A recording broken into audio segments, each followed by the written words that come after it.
बढ़ते हैं आगे, आपको बता दें कि प्रधानमंत्री नरेंद्र मोदी आज तमिलनाडु भी जाने वाले हैं और चेन्नई से करीब 80 किलोमीटर दूर मदुरांतकम में एक विशाल जनसभा भी करेंगे। जी हाँ, इसके साथ ही आपको बता दें कि इस साल तमिलनाडु में विधानसभा के चुनाव हैं और लिहाजा इस रैली में बीजेपी समेत एनडीए के तमाम बड़े नेता भी मौजूद होंगे। और खास बात यह है कि एनडीए में फिर से शामिल होने के बाद ये पहली बार होगा जब एआईएडीएमके के नेता पीएम के साथ एक ही मंच पर नजर आएंगे।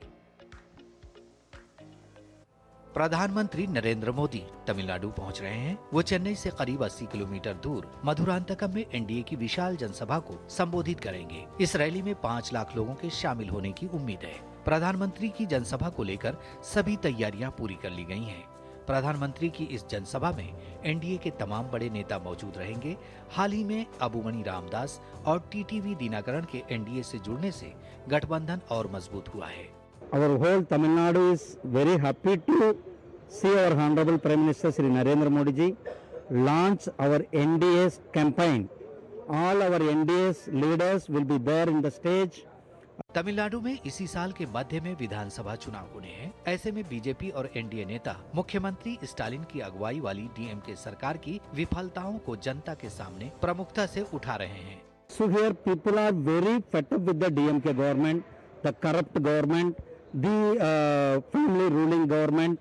The people are already fed up. The people are showing them anger against the DMK, against the DMK government. The people are waiting for the right time to throw out the DMK government from the power, and they are welcoming to the NDA. प्रधानमंत्री की rally को लेकर Bharatiya Janata party के साथ ही साथ NDA के नेताओं और कार्यकर्ताओं में भी जबरदस्त उत्साह देखने को मिल रहा है।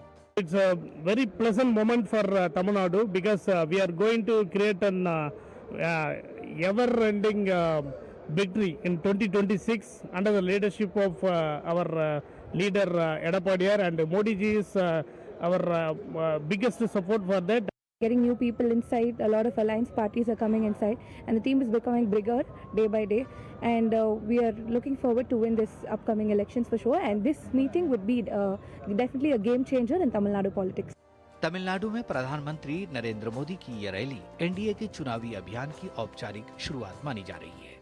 प्रधानमंत्री नरेंद्र मोदी की तमिलनाडु की इस जनसभा से एनडीए के अभियान की औपचारिक शुरुआत होने जा रही है। लक्ष्य है 2026 का तमिलनाडु का विधानसभा चुनाव और राज्य की सत्ता से डीएमके को हटाकर एनडीए सरकार की वापसी करना। कैमरामैन सुनील लाना के साथ शैलेंद्र मिश्र, डीडी न्यूज, तमिलनाडु। और चेन्नई से ही हमारे संवाददाता शैलेंद्र मिश्र हमारे साथ जुड़ गए हैं। ताज़ा अपडेट उनसे ले लेते हैं। शैलेंद्र, आज प्रधानमंत्री नरेंद्र मोदी का जो तमिलनाडु दौरा है वो कई मायनों में खास नजर आ रहा है, राजनीतिक लिहाज से अगर हम देखें या फिर आगामी विधानसभा चुनाव की तैयारियों के लिहाज से देखें।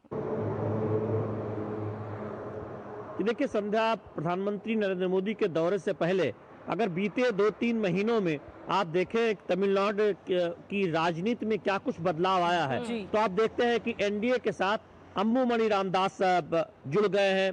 टीटीवी दिनकरन जो अन्ना द्रमुक से अलग होकर उन्होंने पार्टी बनाई थी, पलानीस्वामी और उनके बीच जो मतभेद थे, वो भी अब एनडीए के साथ आकर खड़े हो गए हैं। उम्मीद यह है कि कुछ एक आध दल और आप देखेंगे या कुछ नेता आज मंच पर नजर आएंगे। तो दरअसल एनडीए को एक विस्तार मिला है। ठीक प्रधानमंत्री नरेंद्र मोदी के इस अभियान की शुरुआत से पहले आप देखें एनडीए अधिक मजबूत होकर मंच पर नजर आएगी, जिसमें कई ऐसे नेता होंगे जो आज से कुछ महीने पहले एनडीए का हिस्सा नहीं थे। अम्बुमणि रामदास प्रमुख चेहरा है। हम जानते हैं कि केंद्र में मंत्री भी रह चुके हैं, स्वास्थ्य मंत्री, जगह जगह उनके पोस्टर लगे हुए हैं। टीटीवी दिनकरन अभी परसों ही ये ऐलान हुआ कि वो एनडीए के साथ आ रहे हैं। पीयूष गोयल जो प्रभारी हैं, जो बीजेपी के प्रभारी बनाए गए हैं तमिलनाडु में, वो लगातार कुछ नेताओं से बातचीत कर रहे हैं कि कैसे एनडीए का जो कुनबा है उससे और बड़ा किया जा सके और ज्यादा ताकत के साथ एनडीए तमिलनाडु के विधानसभा चुनाव के मैदान में जाए। हम जानते हैं कि मध्य के 2026 के मध्य के आसपास चुनाव होने हैं तमिलनाडु में।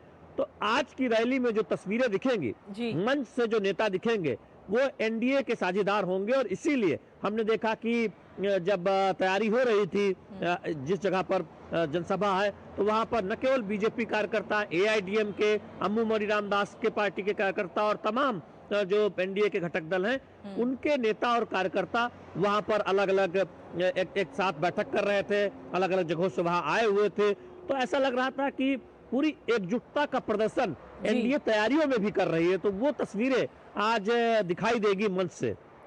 इसके साथ ही शैलेंद्र, अगर हम सीधे तौर पर देखें, जो राजनीतिक समीकरण वहां पर पिछले कुछ महीनों में बदलते हुए नजर आए। हाल ही में निकाय के चुनाव भी हुए और उसमें भी बीजेपी को अच्छी खासी बढ़त मिलती हुई नजर आई, और उसके बाद में अब ये विधानसभा के चुनाव, तो कहीं ना कहीं ये नजर आता है कि जो राजनीतिक समीकरण है वो काफी तेजी से बदल रहे हैं, जो कि भारतीय जनता पार्टी के पक्ष में भी इस समय, या यूं कहें कि एनडीए के पक्ष में नजर आ रहे हैं। शैलेंद्र, देखिए, 2-3 बातें तमिलनाडु की राजनीति में अभी तक के इतिहास में देखने को मिलती है। पहली बात तो है कि यहाँ अधिकांश बार सत्ता बदल जाती है, यानी जिस पार्टी और जिस गठबंधन की सत्ता होती है उसे बदल दिया जाता है, अपवाद को अगर छोड़ दे। दूसरी बात यह है कि तमिलनाडु की राजनीति में चेहरों का बहुत महत्व है, नेताओं का बहुत महत्व है, यानी कि उनके समर्थक साथ में जुड़े रहते हैं, भले ही वो जीते या हारे, लेकिन हर पार्टी और हर नेता का एक वोट बैंक होता है, किसी का ज्यादा है तो किसी का कम है। जी। तीसरी बात यह है जो सबसे महत्वपूर्ण है तमिलनाडु की राजनीति में, कि यहाँ कहा जाता है कि जिसने बेहतर गठबंधन किया, जिसने ज्यादा दलों के साथ चुनाव लड़ा, एक बेहतर समीकरण के साथ, सामाजिक समीकरण को साधते हुए वो चुनाव मैदान में उतरता है, तो उसकी जीत की गारंटी होती है। याद कीजिए, आज से 10 साल पहले जब एक तरह से देखें कि एनडीए में तमाम वो दल नहीं आ पाए थे, और डीएमके को हम जानते हैं कि पिछले विधानसभा चुनाव में आप देखें डीएमके और उनके गठबंधन को जीत हासिल हुई थी, लेकिन तब से लेकर अब तक तमाम समीकरण बदले हैं। AIDM के जयललिता के निधन के बाद कमजोर हुई थी, अलग अलग टुकड़ों में बटी थी, लेकिन अब कई धड़े उसके साथ, दो प्रमुख धड़े वो साथ आए हैं। बिल्कुल, यानी कि एक बात शैलेंद्र कहीं ना कहीं स्पष्ट होती हुई नजर आ रही है कि राजनीतिक समीकरण जिस तरह से तेजी से बदल रहे हैं, तो जनता कहीं ना कहीं विकास के द्वार उनके लिए खुलते हुए नजर आ रहे हैं। बहुत बहुत शुक्रिया शैलेंद्र, तमाम जानकारी हमसे साझा करने के लिए।